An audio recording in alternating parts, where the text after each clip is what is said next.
Nav Laji decided to quit smoking because he felt a poor athletic performance when exercising. It was then he began using the e-cigarette as a tool to assist him on his journey to quit smoking tobacco for good. At the same time, Laji saw the business potential and decided to open a store to sell e-cigarettes. It took me about, I think, 2 to 3 weeks to wean off it. So instead of having, let's say, 10 cigarettes a day, I would have maybe 2 or 3, and then I have missed most of the time our product. And then eventually became from 3 to 2 to 1 to the point that I was only smoking vaping our product. And after that, I just didn't feel the need to do that either. An e-cigarette is a battery-powered vaporizer made to resemble the feel of tobacco smoking without nicotine. However, medical experts are skeptical about the effectiveness of e-cigs.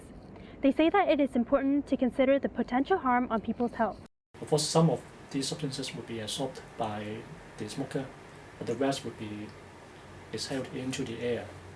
And people around would be smoking the same thing, including carcinogens, nicotine, if present in the e-liquid, and other substances.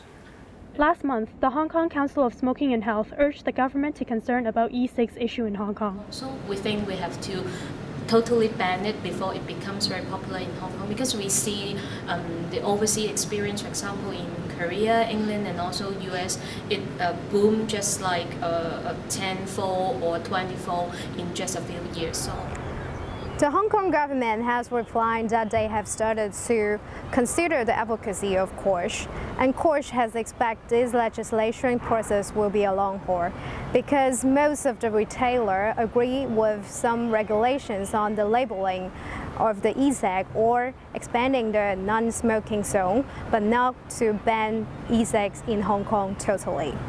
I think the government's taking the right step, trying to regulate it. But the worst thing they can do is try to ban it, because it's, again, based on fear, on emotion, rather than rational decision making.